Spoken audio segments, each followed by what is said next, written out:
Good afternoon, everybody. I hope everyone's had a chance to get into the room.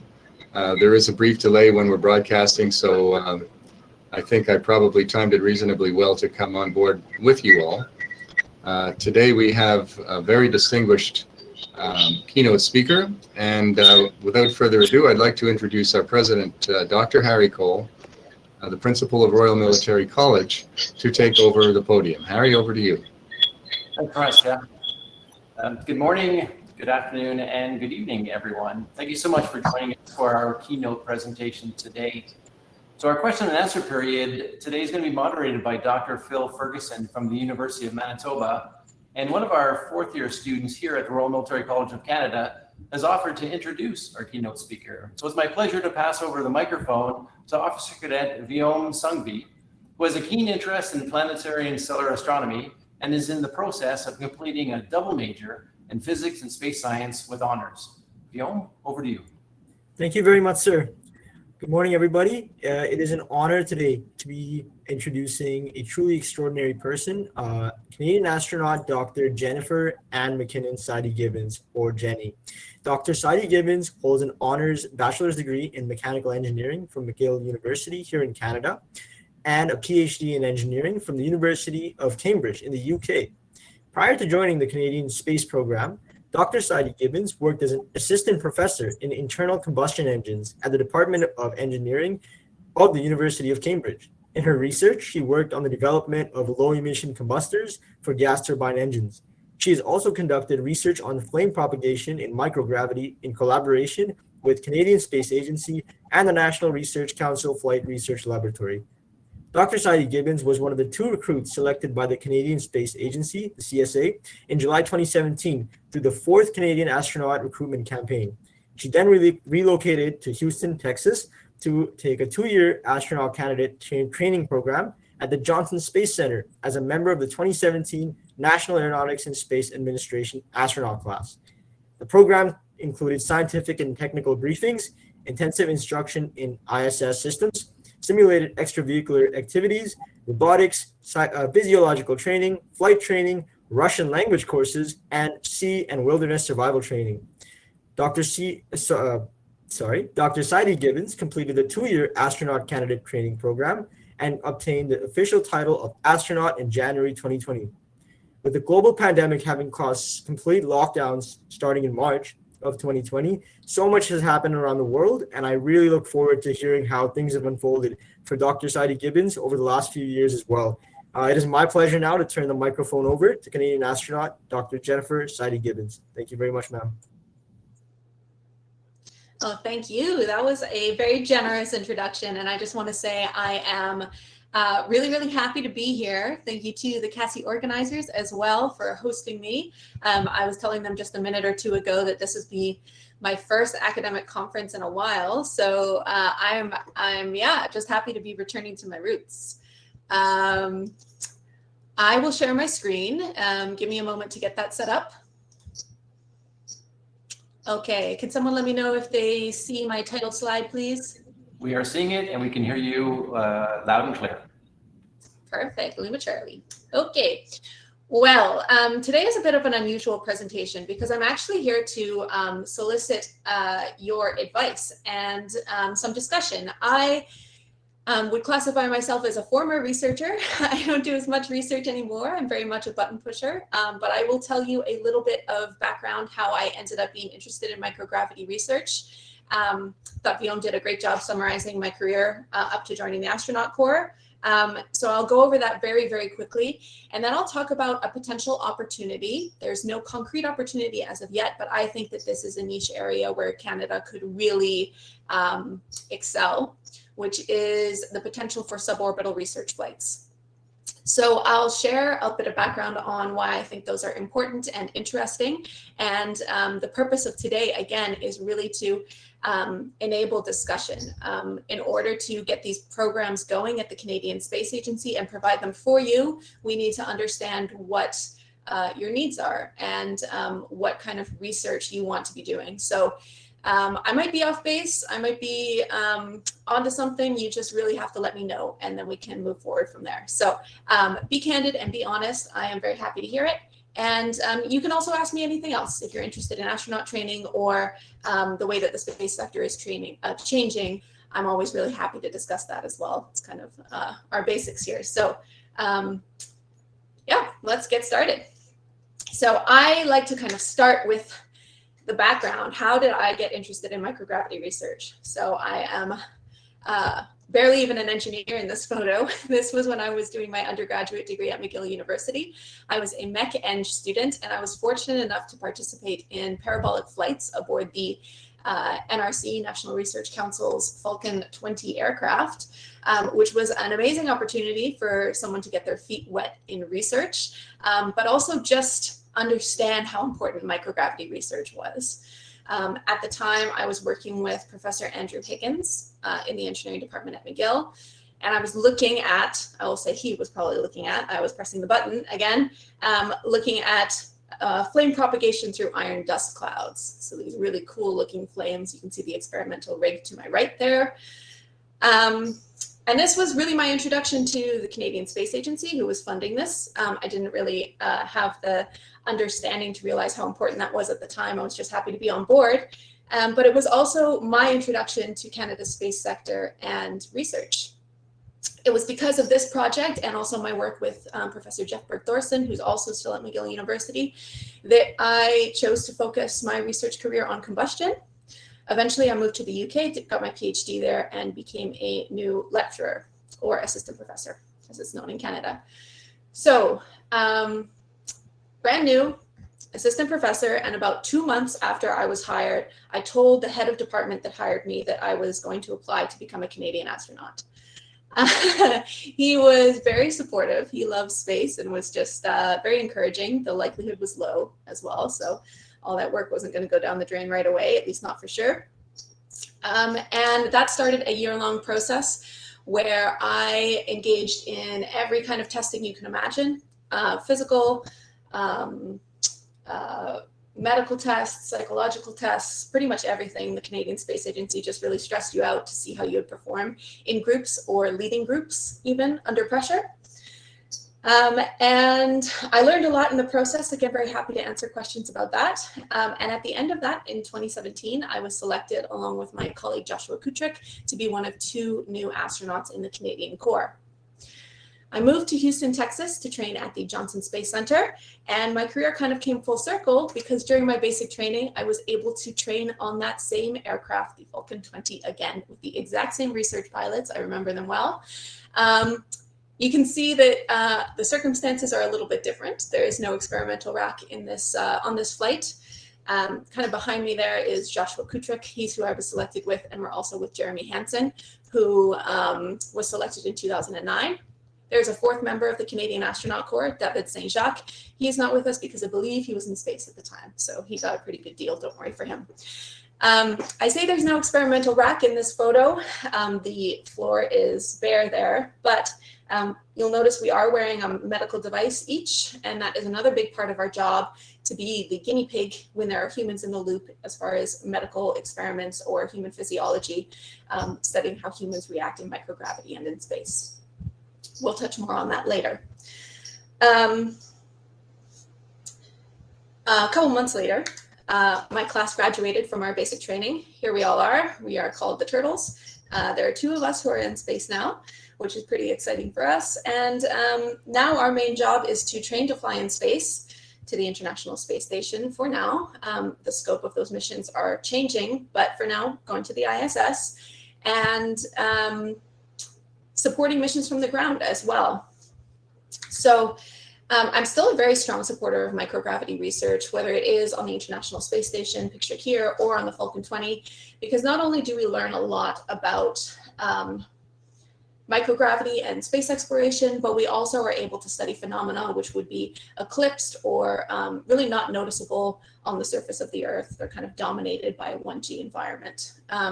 So everything that we're learning on the International Space Station and these microgravity flights, whether it's crystal growth, microfluidics, combustion, my area of expertise, heat transfer, how to grow plants, or medical research, really that is an extension and exploration of life on Earth as well. We are just learning more about how to improve life back in Canada and around the globe. In particular, I want to take a little bit of time to talk about medical research. I mentioned David being in space. This is him during his mission, which was just under 200 days, I think like 198 or something on the International Space Station. And for a long time, the International Space Station was really one of the only ways to have prolonged periods of microgravity with humans in the loop. The Canadian Space Agency in Canada itself is really pioneering in the area of medical research on the space station and space physiology. Their experiments help us understand how our bones, our blood vessels, our heart, and our muscles change when we are in space for a long period of time or a microgravity environment, and how we adapt when we get back to Earth. But they also help us understand things like how populations age on Earth, which is very similar to how the bodies of astronauts change when they're in space. How to provide medical kits for remote regions in Canada, particularly the north of Canada, which is a big problem that we continue to face. And how to pioneer new technologies like more efficient drug delivery. So all of this is connected. And for those of you who are involved in some of the work, those experiments include vascular echo, and vascular aging. But now obviously space is changing, which is really the topic of our discussion today. So we see in the news every day that commercial space exploration companies like SpaceX and Boeing are changing fundamentally the space sector, the way that government agencies operate. SpaceX, Axiom, Blue Origin, Virgin Galactic, these are companies which have all developed new technologies, transport systems, and launchers to increase the cadence of flights for explorers and researchers. So talking about some of these upcoming projects, Axiom is making a new lower Earth orbit space station. Nanoracks, which are the main launcher and primary provider on the International Space Station for CubeSats, which is a project I'll talk about in a little bit, which is funded by the Canadian Space Agency. They're building a Starlab space station in partnership with Lockheed.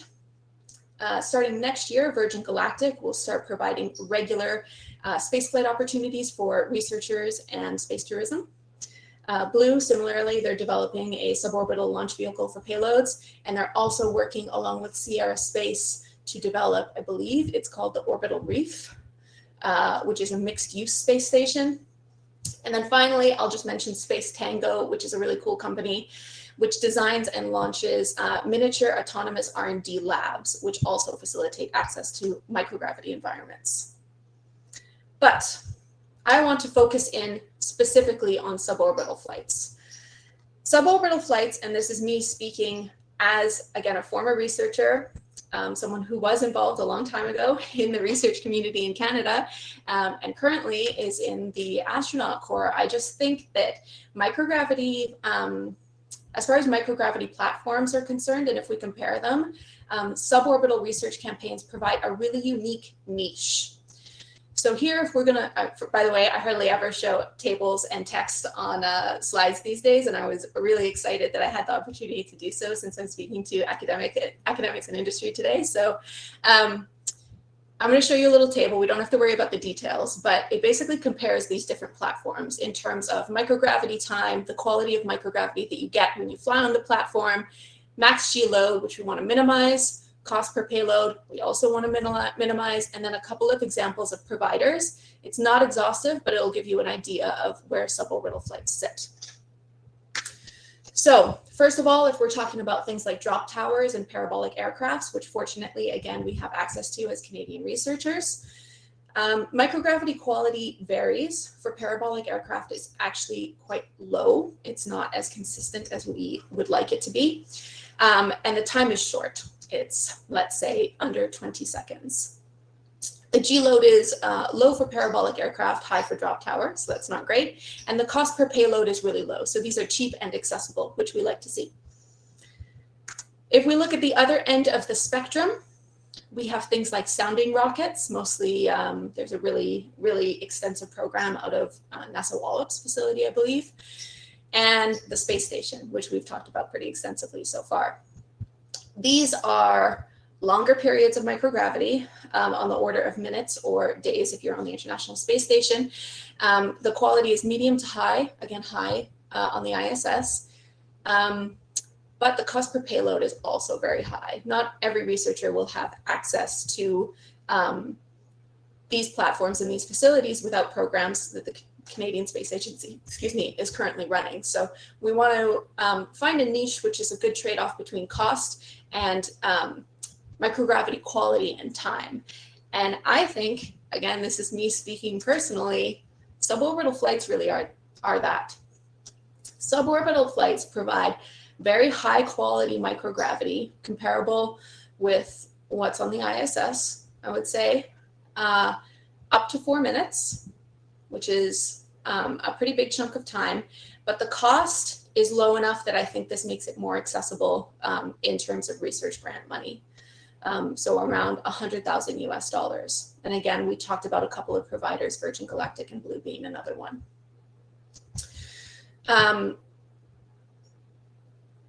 If we want to talk about other benefits of suborbital flights, we just talked really about the low cost, high quality of these potential flights. There's modest G-loading, which is another bonus.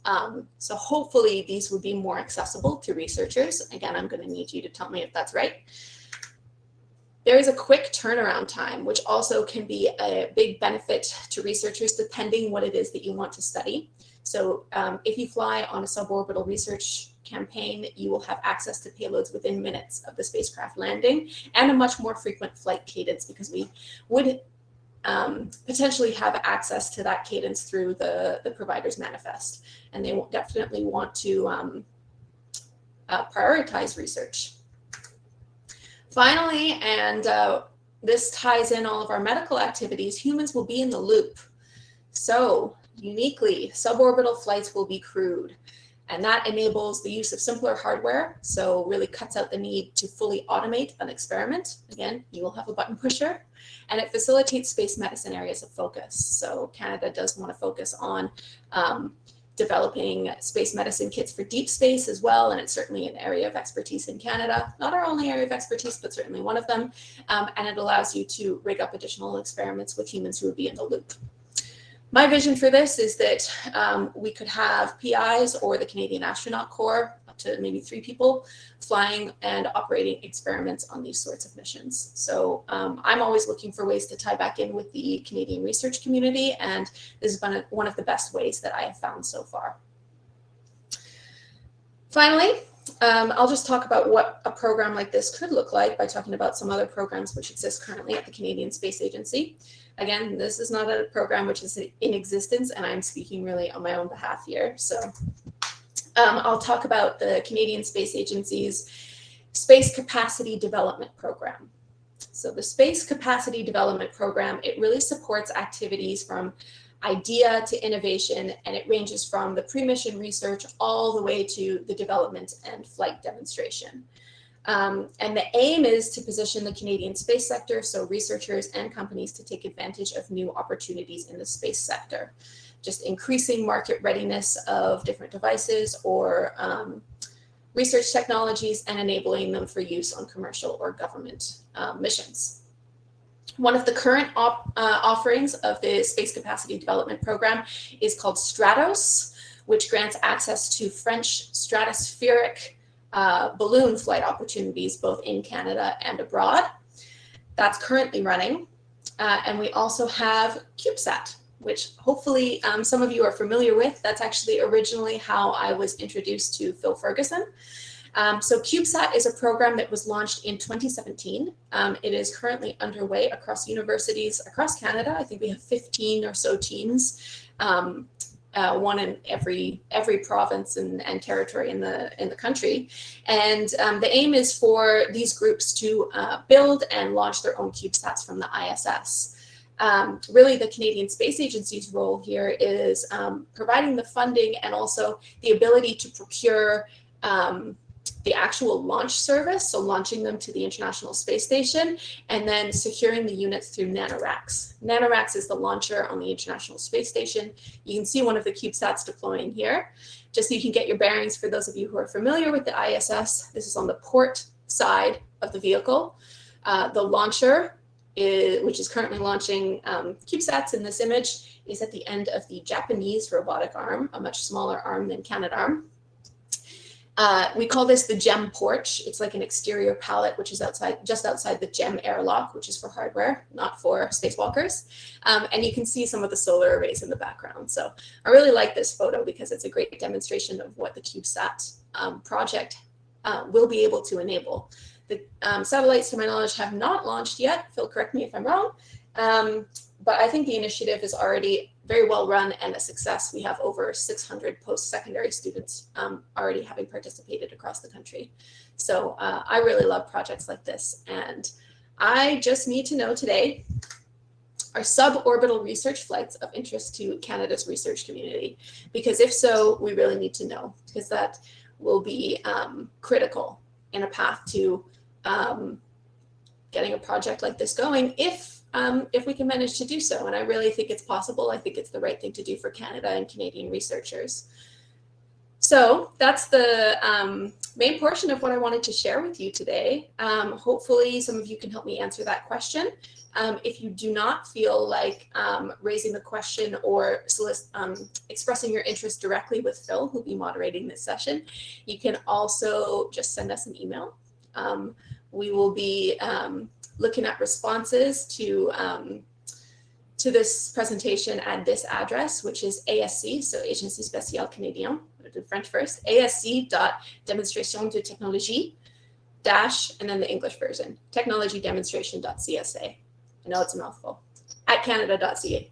So please email us there if you like, or if you prefer, you can just speak directly to me now, and I will note where you're from and what you do. And again, I'm very happy to answer any questions you might have about this or anything else. So thank you. Hopefully you made it this far, and I will pass it back to Phil. All right. Thank you very much, Jenny. That was fantastic. I guess on a personal note, I'll also say that my PhD research was spent in part in microgravity research as well. And I don't think I would be a professor today if I didn't have that experience under my belt. So I was part of the US program, not the Canadian one, but I hear you talk about how important this kind of access is for researchers. And I think in particular, one of the things that is so important is just how accessible it is. You talked about growing capacity in space and about making space accessible to researchers. And I think there's never been a better time than now to access space. So let's have a conversation about it. I see that there are some questions. I'll just say, so Sherry is first, and so I'll get to Sherry's question in just a minute. I'll say if you have questions, throw them in the chat, and I'll be reading them out, and we'll do our best to have as much of an interactive conversation as we can. So our first question here is coming from Sherry Drazy from Good Vibrations. Hi, Sherry. So our question is, GVS, galvanic vestibular stimulation, is being commercially researched for augmented reality, but may also have applications to HMI in space robotics. Long ago, CSA was interested. Taking G's out of the loop provides interesting environmental opportunities. Yeah, I think so. Do you have anything you want to add to that, Jenny? No, I just want to say thanks for the interest. That was certainly before my time, so I don't actually know specifically of the research. And I should have said this at the beginning of the presentation if I didn't say it at the start. I love hearing from researchers, and this is part of why I chose to take this on and come here today, is that I really miss being part of an academic community. But as far as subject matter expert, not my field, I will say with confidence. So I'm very happy to hear ideas that people might have or whether this is useful. But this seems like, a fantastic application of what we were talking about. Again, niche and accessible, high quality microgravity without the G loading. So something like that would be great. And if it's in line with something like medicine, I also, again, not speaking as a spokesperson for the CSA, but I think that would be a winner. Fantastic. So So you mentioned, Jenni, about the different kinds of experiments that might go up there. Do you have any idea about the size limitations we might be talking about? Like, are we talking shoebox size? Are they smaller than that? The one that you had in your pictures there on the Falcon was obviously quite a bit larger. Did you have any idea of what scale we're talking here?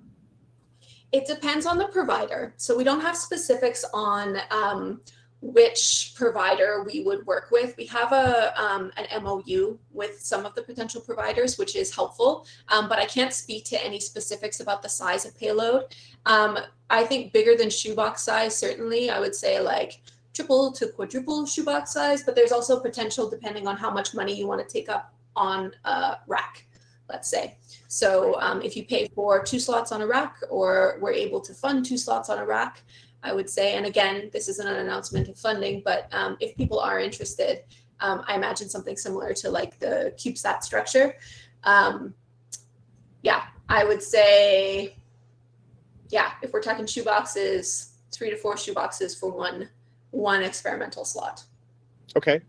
Yeah, and the from a dollar value perspective, and again, I'm reaching out to my colleagues who I know are on the call right now. I mean, the money we're talking here absolutely fits within, say, Discovery Grant realm. It fits within a NSERC Alliance grant. It fits within lots of different kind of areas where we get money right now in Canada to do research. So I see there's another question here from Antoine Missou.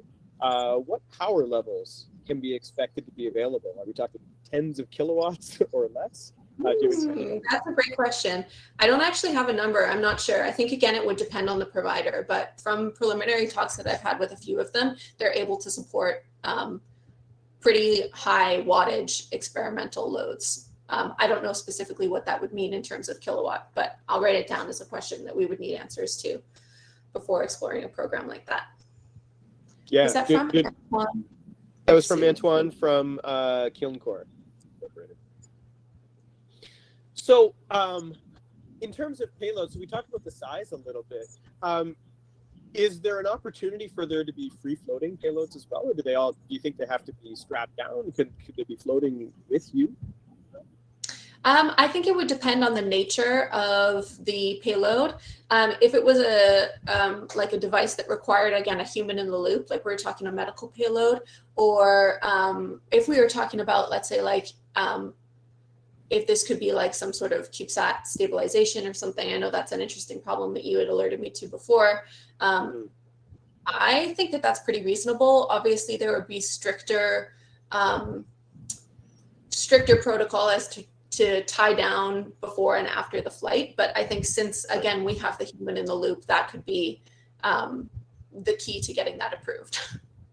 Yeah, and that's a huge part of this too. Like as a researcher that's trying to get graduate students to do interesting research, you want to try to get the graduate students focused on the science and the actual advancement, and not have to get so bogged down in the systems that require it to operate autonomously without people and recover it afterwards after a long period of time. So I think having that human in the loop is absolutely critical. I know from my research program, it's a huge part of this.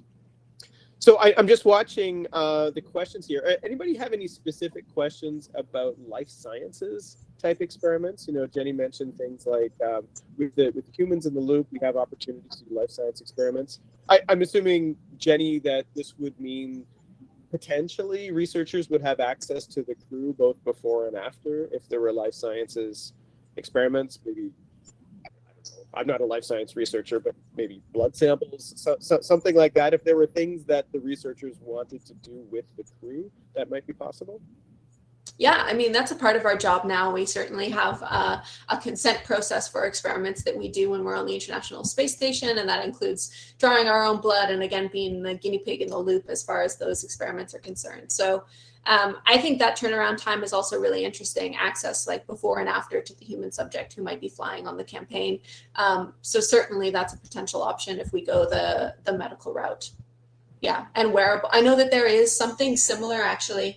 It is a Canadian technology. It's not funded by the CSA right now to fly on this suborbital mission, but there is an upcoming flight of one of the Medivests that was flown on the International Space Station will be flown as well. That is coming up on a suborbital campaign, I believe, with Virgin Galactic too. So there certainly is a template in place for medical research on these suborbital campaigns. There just aren't many of these research campaigns yet. And I think there is an opportunity to make at least a pilot program or a template for one. But yeah, it won't happen without understanding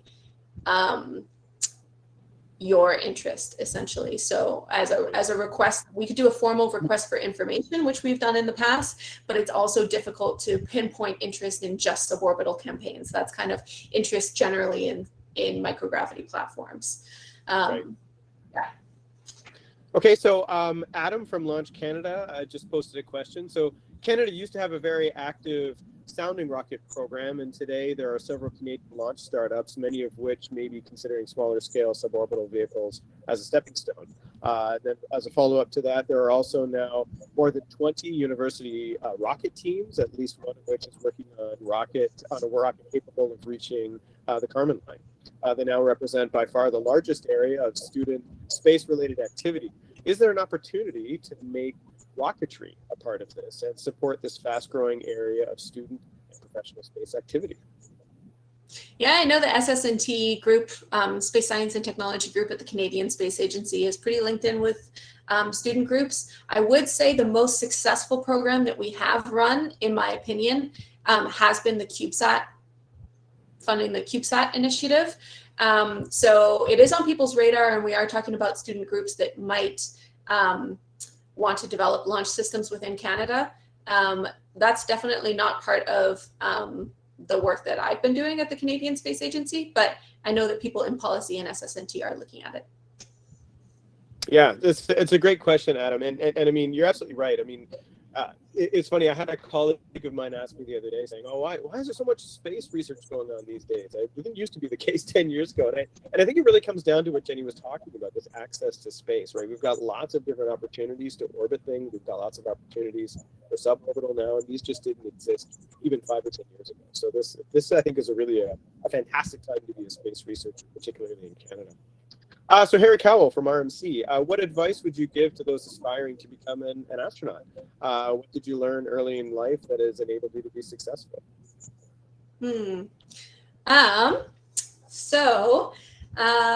is a great question. I think it would, it depends a lot on what people are interested in. I do get this question a fair bit, and I think that it always depends what the person who is aspiring to go to space. There are obviously more routes to do that now than when I was growing up even, but what they're interested in. So for me, it was finding something that I really, really loved to study.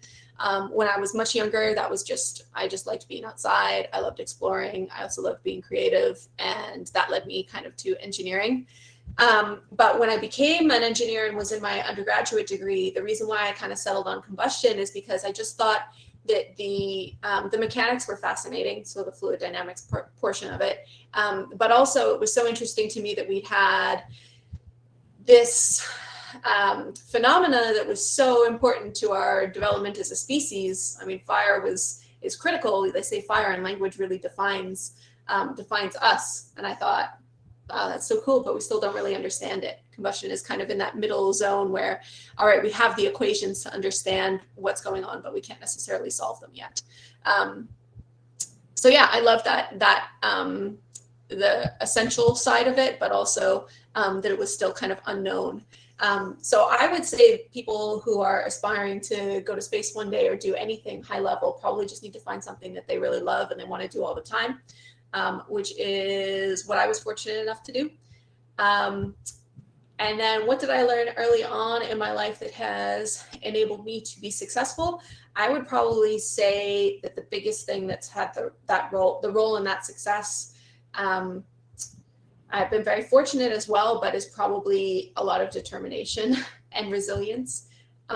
So in the recruitment campaign, I learned pretty early on that you shouldn't discount yourself from any opportunity, even if it seems like it's not going necessarily well, or you wouldn't accept yourself for an opportunity. Why should you be the gate? Why should you be the one who's saying no? So back yourself a little bit more. And I think that determination and resilience, even when things are very, very challenging, just continue because you don't necessarily see the big picture. Those were really important to learn. Fantastic. So, so we talked a lot about stuff that you can do inside this suborbital capsule, let's say. Do you know if there's any opportunities to do anything outside? Like, are there unpressurized compartments of any of these vehicles that we could populate with experimental hardware? There are, absolutely, yeah. I'm glad that you brought that up because they provide an opportunity to rig up relatively cheaply instrumentation on the outside of a fuselage or a rocket body, let's say, and measure the, I think it would be the upper mesosphere, really, like above 80 kilometers up below von Karman, but yeah, like 90 kilometers up. So there is an opportunity for access to high level atmosphere, which you can get from other platforms. Certainly Sounding Rocket and some other platforms get up that high, but I think that this access again is pretty affordable. And as far as a tack-on experiment, if you're also looking at humans in the loop and non-automated experiments, yeah, I think that's also a great opportunity. Excellent. Okay. And so, so I know that the purpose of this discussion today is to try to gauge interest in the Canadian research community, which a lot of us are here today, especially for space. What would help you the most? Does it help you the most to have a lot of people email that email address? Does it help you a lot for us to contact the CSA and talk about these experiments that we want to do? What can we do to help you make this happen?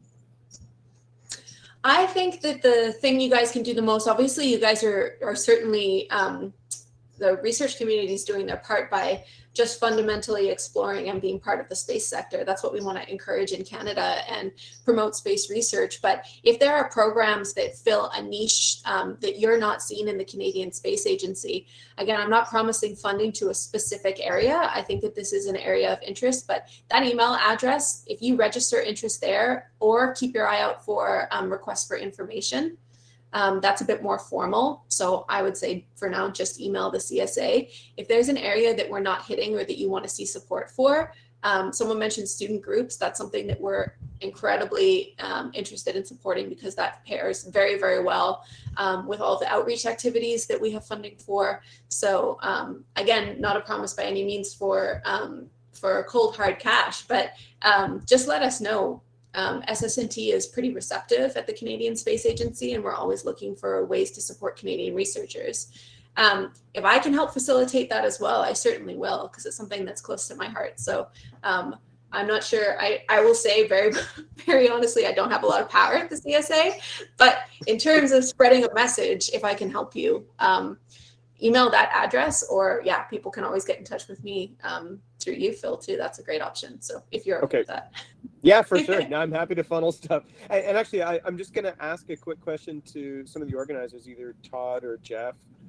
Could one of you throw the that email address again in the chat so that people could copy and paste it? I'm going to head on to our next question here, but if somebody could throw that email address into the chat, that would be great too. So another question here from Jack Warrow from DRDC, Defense Research and Development Canada. Would there be a path for or a program for researchers to run their experiment in an orbital environment if it proves successful on a submarine? That's a great question. Yeah. So the manifest for experiments on the International Space Station is separate. So I think early on we would probably be starting for more of a like the suborbital program would probably be like a pilot mission, I would say, initially, if we do get enough interest and if we can get something going. The manifest for the ISS is different, but certainly I would think what bolsters your case would be a suborbital platform or suborbital success before moving to orbital. So I would view it in the same family, but I don't think there would be a direct pathway, at least not that I see. Again, I'm not a subject matter expert here, but the program that I have in mind, I don't see a direct pathway yet. Okay. So I'm gonna I'll address what might be the elephant in the room. I know I picked up on this and my ears perked up, and I'm sure that there were others that said this. I'm pretty sure you mentioned, Jenny, in your talk that you said for a Canadian astronaut to operate the experiment, or maybe a PI. And I think that there are a whole lot of PIs on the phone right now that would love to be floating around with you guys on a suborbital flight. Did you really mean to say that? Is there an option for PIs to go as well? So right now, the only template that we have, and this is public knowledge, is that there is basically the Italian Space Agency has purchased a mission with one of these providers, and I believe that they are flying people at the Italian Space Agency, and there might be some PI involvement there. So it's totally up to us about who we fly. We do want to keep a training opportunity open for Canadian astronauts as well, because I think this is really in line with, it's less complex than the operations that we support on the International Space Station, but it would be very, very helpful for us as well, and also just interfacing with Canadian researchers. And it depends on the actual experiment. So the path is up there. The barrier is certainly not with the carrier. The amount of training that you need to fly on these flights is, I mean, it's low. Like I say, I'm a button pusher. I truly do mean that in this context. Yeah, and the program is going to be what we make it. So, yeah. Yeah. No, it's really interesting. And, in the next, in 4 minutes or so, we're going to transition into a discussion that we're going to have on test beds. And I know some of the researchers in that panel will have been participating in the CSA's FAST program that provides access to test beds. And some of that access in the past has been suborbital rockets, which I know have maybe not been as well supported in the past as maybe they could have been. But I know, at least again, I mentioned this before, from my perspective, certainly having that crude option is a huge game changer for me. And it just makes this so much more accessible. I know this isn't an offering of funding, but it would be really great to see if a future FAST call has a FAST option of suborbital crewed flight. I think that would be a great way for the CSA to support a program like this, and maybe even provide a little bit of funding. And I'll underscore again, I know this isn't an offer of funding, but I think the CSA has the capability to do stuff like that, and it's a great use of their resources. Nice. Well, I certainly agree. I think we have the capability to do this and to support this. It's just if it is, if it's interesting for people. So the FAST program, I do think that that's an excellent avenue for supporting research in Canada, and that has come up in our internal discussions as well. We just want to make sure that we're doing the right thing here. So, yeah, thank you. Great, good stuff. All right, well, I think we've got time for probably one more question. Any more questions for? Sir, I did have a question for Dr. Gibbons here, but I couldn't put it on the chat for some reason. I think it's disabled. Sure. Perfect. Go ahead. So my question was regarding your physiological training and your time working with microgravity. Could you expand on the physical sense of the floating in air? Like, I'm just generally curious about any notable physical changes other than the weightlessness that you feel while in this environment.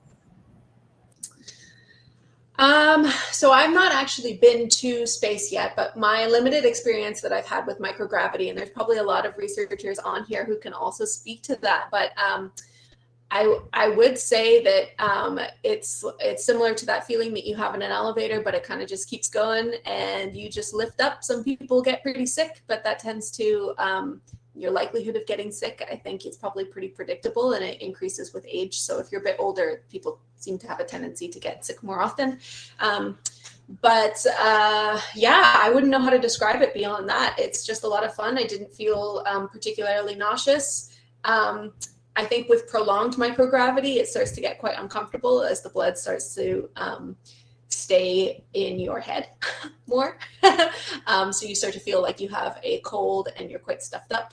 And obviously your cerebral blood pressure will actually increase, and that has some nasty physiological effects down the road. But you don't actually experience any of those until you're in a long-term microgravity environment like the ISS, or let's say a mission further afield, like one of the Artemis missions that people are working on. So yeah, with my experience, I've only experienced that short little 20-second microgravity period of time. And I will say it's a lot of fun. There were no nasty effects for me. And yeah, hopefully we get more people who get to experience it. Awesome. Thank you very much, ma'am. Fantastic. Well, so I think we're coming up to the end of our time slot now. So Jenny, I just wanted to, again, from Cassie and all of us from the space research community, who many of us include today, I just want to thank you again for this this presentation, for this discussion today, and for working with us. I mean, I know it's thrilling for a lot of us to have people in the astronaut corps like yourself that are really so willing and excited. Oh. Well, thank you for having me. Jenny, it's been a thrill and an honor to host you on the conference platform. There are so many people who undoubtedly will envy you for the opportunity to have such a unique career that is so rare and offers the opportunity for such a large amount of discovery and exploration. I guess you really need to have a desire to be on the edge of things if you want to be an astronaut, because when you think about other explorers, you know, in the Arctic or underwater or whatever, these folks and other astronauts, they live for the excitement and even the uncertainty of being on the edge of things. So do you feel, this is my one question, do you feel that kind of excitement? Do you seek that kind of experience? Yeah, I certainly do feel that the exploration element of my job, and thank you for the kind words, by the way, but the exploration element of my job, I certainly do feel like we're at the edge of things, as you put it, especially as the mission focus changes. So as we aim to, let's say, go back to the moon and look at lunar missions to the poles, let's say we're looking at craters now that have regions of almost constant sunlight, and then permanently shaded regions as well, which is really interesting from an engineering perspective. How do you utilize a place like that? I think that that's when I feel it the most. But I would say I also did feel a lot of that as a researcher. I know that it can be mundane sometimes, and don't get me wrong, my job can be like that too some of the time. But I felt like when I was doing my PhD and when I was working with students, there was really this bubble of knowledge, and we were kind of at the circumference or the perimeter of the bubble. And then when you get a PhD, you just push it out a little bit more, and that starts to grow, and your students do the same thing. So I would say I think that feeling has been consistent between my past career and my current one. So I would say a lot of the people that I have the pleasure of speaking with today, hopefully are experiencing the same thing. So yeah, I just want to say again, thank you for listening to me. I know this was an unusual presentation, and yeah, engage me to come back anytime. I would be happy to talk to you about anything from training to space to what you guys need as researchers. So please just let me know, and thank you. Well, it would be a privilege.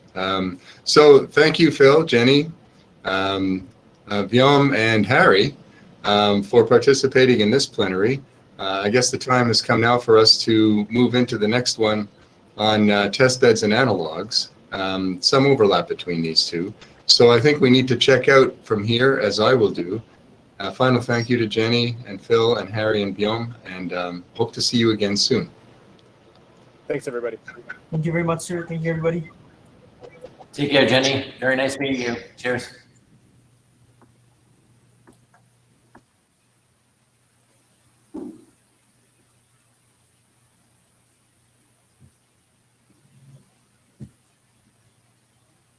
And this session is now clear. Thank you, everyone. Phil, please head immediately to your next session. You are late.